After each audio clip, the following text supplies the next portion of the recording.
phosphore dans cette chaussée. Débrouillez, Paul. Tire quand tu es prêt.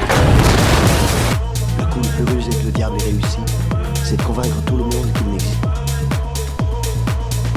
Et d'un coup, il sort. Allô? Allô, Ilan! Allô? Je m'en culotte.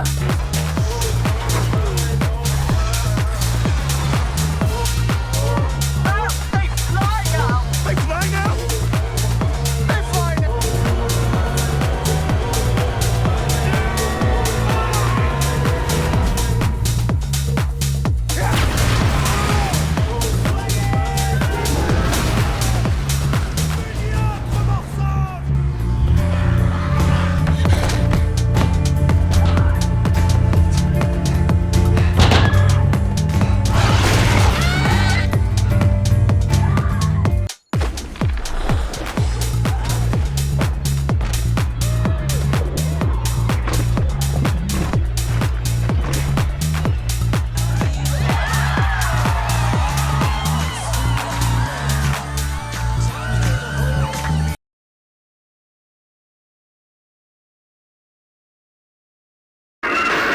When there is no more room in hell,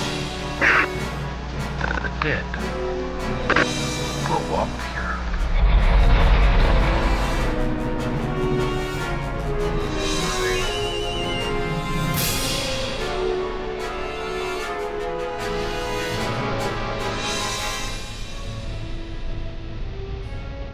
Okay, we're ready. Here we go. Okay, move! It's amazing how popular zombies are, like amazing how many friends of mine are just so excited about the idea that zombie movies are being made again. Doing a remake of Dawn of the Dead is a sacrilegious act that I have embraced. I can't apologize for it because we had so much fun doing it, but at the same time, I was aware that I was treading on some hallowed grounds, if you will. George Romero wrote the book on zombies. He created the modern zombie. If you look at all of his movies in the 60s and 70s, the zombies are very containable. They're not very scary, they don't have superpowers, but we as a society always implode. We give in to fear, we don't work together. That's what's always so terrifying about zombie movies, is our inability to handle the problem. A number of people over the years have come to me wanting to buy the rights to remake the movie. And I didn't hear anything from anyone that motivated me until Eric Newman called one day and said, "Found you." In its genre, it's really the best. And we just thought it would be fun to make our version of it. We bought the rights and hired James Gunn to write it. I had always loved Dawn of the Dead. It was my favorite zombie movie. I'm a huge zombie movie fan. She's like, I have to do that. I have the poster in my room. I'm looking at it right now. I have to be the guy that writes it. I think the first Dawn of the Dead was done perfectly. What interested me was making a larger budget zombie movie that had lone survivors alone in a mall. I think you can't come up with a better setting than that, and just doing it in a new way. The two Dawn of the Deads, they're like night and day. They're very different. The context was the same, the context of the mall, the consumerism, but it wasn't trying to duplicate the movie identically with the same characters or the same character arcs. And there are similarities, you know, there are parallels, certainly. The underbelly of what George did originally is present in the remake in terms of I shop, therefore I am. And winding up in a shopping mall at the end of the world where you think to yourself, maybe I've got everything I might need to survive, and then finding out that that's not enough. It has scenes where it pays its respects to the original, but it's another movie. This movie is definitely a re-envisioning. It's not a remake. We didn't take George's script and shoot it again. What Zach is trying to do with this is to play it a little closer to the vest and make it more about real people. And what would we do if you woke up and the world went mad? I really think Zach is a director who says a lot with the camera without dialogue. And anytime I watch a filmmaker and I'm looking at their work, what I do is I turn down the volume on whatever piece I'm watching and see if they tell the story without me hearing dialogue. We always talked about the reality. It has to be real. It has to be serious. You know, it's not campy. It has such a different tone. I think in no way does it sort of impede on the territory of the original. I mean, I hope that lets me off the hook a little bit, but I'm sure it doesn't. The great monsters, in terms of movie history, Godzilla, King Kong, they were all sympathetic monsters. They weren't out to really hurt someone because they were mean or evil. They were being provoked, okay? And they were monsters with heart. And I think the zombies are monsters with heart. They found themselves in a situation where this was their new self, okay? And they're acting instinctively. If they didn't have to eat, they wouldn't come after us. There's something so kind of endearing about them. Like, they have no plan at all. They're just like these creatures of instinct. The zombie films really work because they confront our fear of death while also giving us a little something to play with at the same time. Zombies are representative of the herd. You know, the sort of the anti-individual who forms this collective and comes after you and tries to get you to buy into it. You know, they want you to join them. You know, that's sort of a dominant theme in corporate culture. Do it again, one more time. Eat our food, wear our clothes, you know, use our stuff. Our heroes, you know, our survivors are sort of the holdouts. I wrote Dawn of the Dead in an unusual way in that I didn't write a treatment first, so I didn't know what was going to happen. I said, let's take these characters and throw them in this mall and have them try to figure out a way to get out of it, and I would try to figure it out along with them. What about all the different things that run through these people's minds? All the different theories about what's going on. Is this a religious happening? Is this a scientific occurrence? What is this? And how do you explain it to yourself so that your own worldview just doesn't get crushed? Do you believe in God more? Do you not believe in God at all? What do you do in the face of, you know, your family trying to eat you? How do you make sense of that to yourself? I just could have gone on forever. I very rarely slept. I didn't eat. I didn't bathe. I just wrote about these zombies and these people within the mall, and I actually came to really care about some of these characters. I mean, the character of Michael to me is very tragic, and I relate to him. Like, he's a loser. He's finally good at something, and he's good at something that's really just like the worst thing to possibly be good at, which is killing zombies. Yeah! I thought the script was fantastic. From the point of view of my character, Anna, it's really rare you have a film like this where the female character is anything more than somebody screaming and running away. It's kind of great that she's someone who, despite what she goes through, kind of takes charge a little bit and has a plan and kind of holds her own.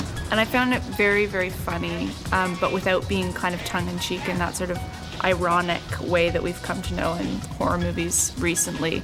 It takes itself seriously, and yet it's sort of still fun. Like, each character is really, really well drawn. There's not one cheesy, cliche character in this film. They've done a really, like, superb job with that. Dawn of the Dead is about, you know, people trying to survive and in a time of crisis.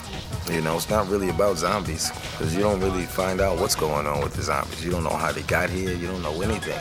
It's really about the people. I think they needed to cast actors in this, because so it's not just a quote-unquote horror movie. So it's something where you care about the people in it. The great blessing I had was that all the actors on the movie, they each had a wealth of experience, not only acting, but also with, like, life itself. And so they were able to weave that really well. It seemed like one of those opportunities to go into a movie and actually just sort of play. Dead in the sense that they're not actually dead. Yeah, that's good. That's pretty good. That's good. We're staying with the script, obviously, but he's really open to ideas, and everybody's sort of laughing on set. I mean, so far it's had like a great feel. The actors, we are sort of motley looking crew together, but I think we have a very good chemistry. We have the best time, man. It's incredible. It's incredible how we all bonded so well, too. We laugh and joke all day. It's a fun movie. I mean, it is very intense when you see it, but as far as the presence on the set, you know, we just have a good time.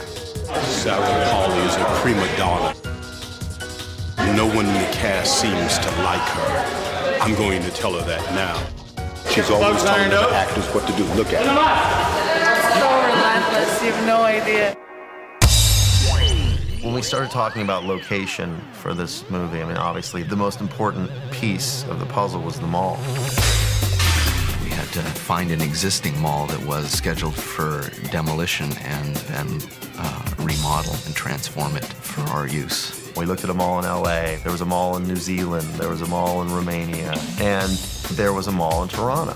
We went up to Toronto and looked at them all, and we brought Andrew Nescaramne, our production designer, with us. And he looked around and said, you know what? I could do something really cool with this mall.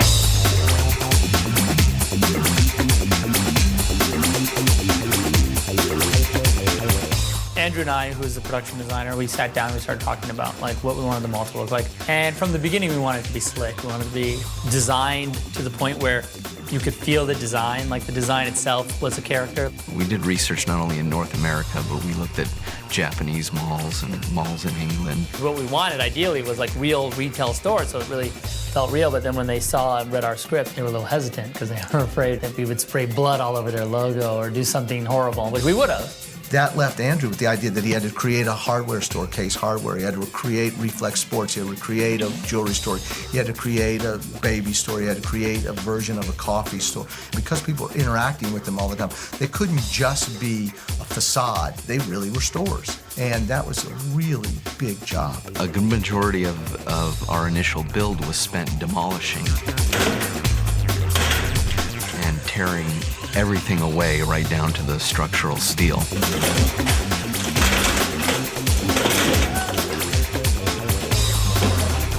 Roots was great.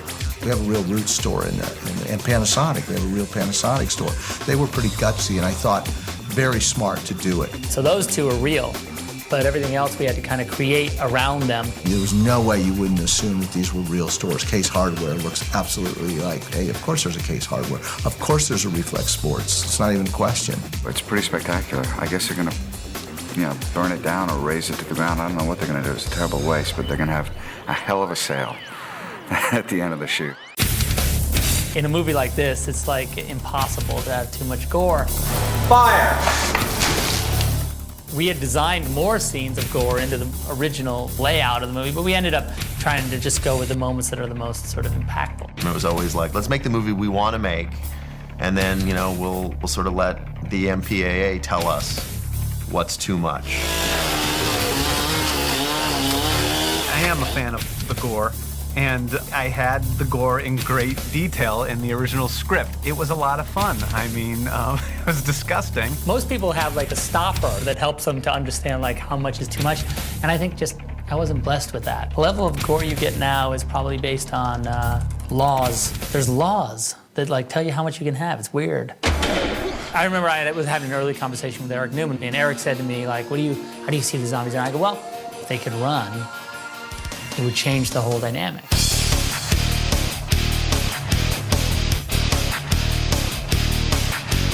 I think that there is something very frightening about the lumbering zombie coming towards you, but there's something much more dangerous about a running zombie coming towards you. So we decided to go with the danger factor as opposed to the imagery factor. If you don't feel pain, then you don't slow down. If you don't feel pain in your muscles, then you never get tired. You can run forever. You run for 100 miles. You don't care, like till your feet like bleed and fall off. And even then they still try and run. They'd run on the stumps. My whole approach to the actual look of the zombies was not making anything up. In fact, trying to kind of shake off the traditional zombie looks from my mind and from my crew's mind. And our greatest challenge was to just stick to reality. There's not really zombies walking around, but people die and decay and get disgusting looking, and that's what we used as our reference material. We had forensic books and medical books and all kinds of horrible things out all the time. If a zombie can make you think that this is a real cadaver, that's a good zombie. They kept some sort of human element to them. It was almost like the faces of the zombies went through a catastrophe that marred them, but still they're semi-human. When I look at them, I'm shooting an injured human. For the entire month of August, you had a ton of zombies walking around both sets because we were shooting first unit and second unit, and they were at opposing ends of the clock. I'd say a safe average was probably 250 zombies a day, and all the while we had to maintain our supply of goods for these people to perform these makeups. So we were staying ahead of the schedule by about an hour, right down to the wire.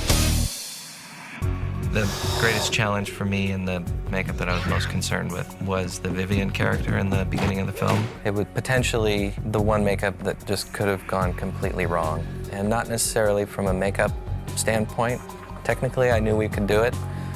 Emotionally and physically, I didn't know if the child that they were going to cast was going to be able to do it. In one of the first production meetings, I gave a little speech and said how concerned I was about this scene and how we shoot this scene and how the girl deals with it. And, you know, everybody just kind of try and follow my lead as I get to know this girl and how she's going to react. And the great thing about David Anderson, he was sensitive to having the little girl not see herself in the mirror and, like, you know, which is great. I'm like, David, help me, because I've never, like, you know, had a little kid look like this. This little girl, Hannah, who played the character, was so professional and so thick-skinned.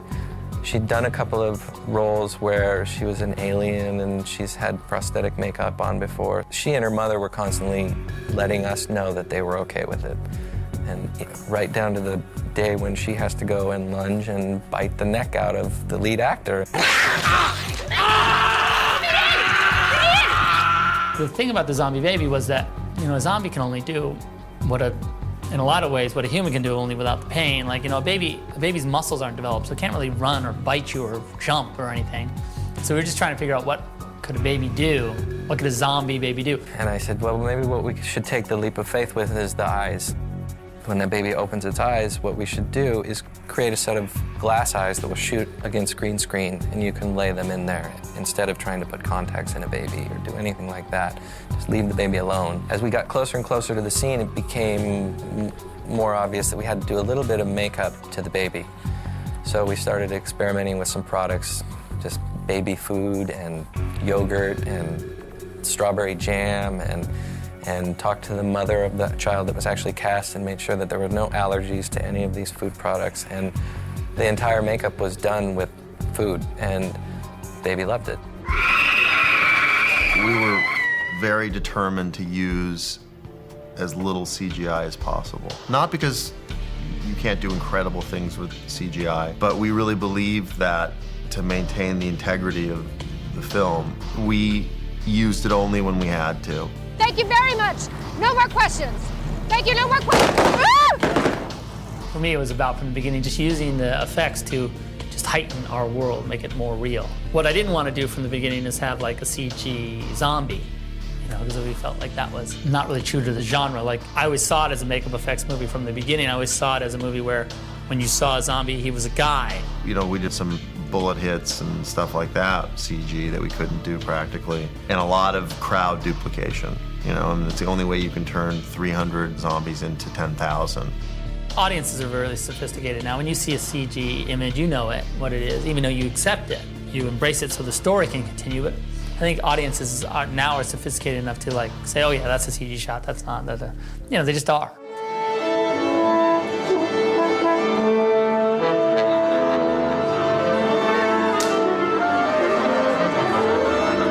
Hired a composer named Tyler Bates, who is incredibly talented. Let's pull their dynamic back one notch, the violins.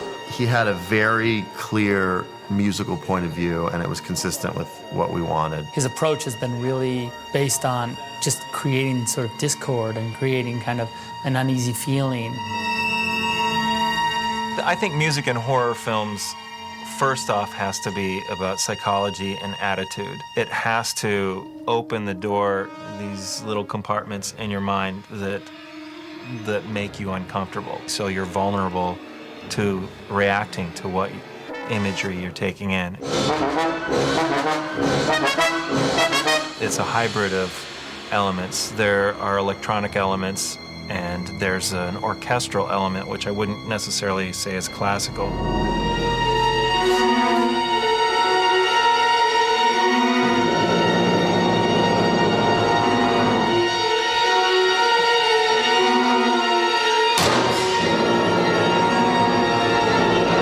There's some composers that are kind of obscure, like Penderecki, who I love, who's just a master of dissonance. I would say the orchestral side has an influence of his, and electronically, this is as extreme as, like, the most extreme Aphex Twin type stuff, which is, you know, pretty much like organized noise.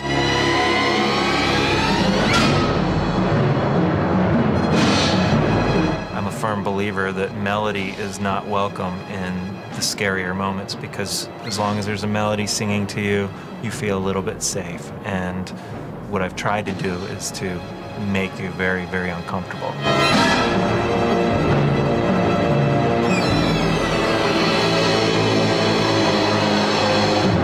this as a fan. I am a fan of this movie. I'm a fan of this genre, so that I'm getting into it from that perspective. That was cool, Pete. If we can just take one more of those. We've always viewed this movie not just as a horror movie, but also as sort of a disaster movie, as an end-of-the-world movie. I think that a lot of horror fans are always looking for something deeper. They're always looking for a message about the world they live in.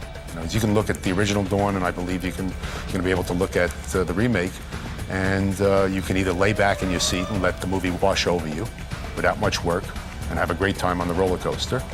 But if you want to lean in a little bit, there's some other stuff going on that might stimulate some thinking, but you're not obligated. George Romero, one of the great things about that film is its social comment, is the fact that George saw the coming of these sort of consumer temples, in some ways heralding the end of a more individualistic lifestyle. And in our movie, I think the difference is that battle has already been lost. I mean, the mall is now, everyone goes to the mall. For me, the film is about what people can achieve if they work together. A major event happens that changes everyone's lives, and then we work together, and we're able to conquer the catastrophe. Dawn of the Dead sort of tunes into that in a way that is horrifying because it is the end of the world we're afraid of. And in other ways, a little bit comforting because it's something that we really know is not going to actually happen, which is dead people coming back to life and eating us. And I think it's that sort of play between the horror and the comfort of Dawn of the Dead that makes it such an interesting story. Dawn of the Dead is either about the robot-like mentality that we all take towards our consumerism and our deepest desire to fight it off being represented by the 7 or 8 people stuck in the mall, or it is a really fun, scary take on the end of the world. One of those two. You decide.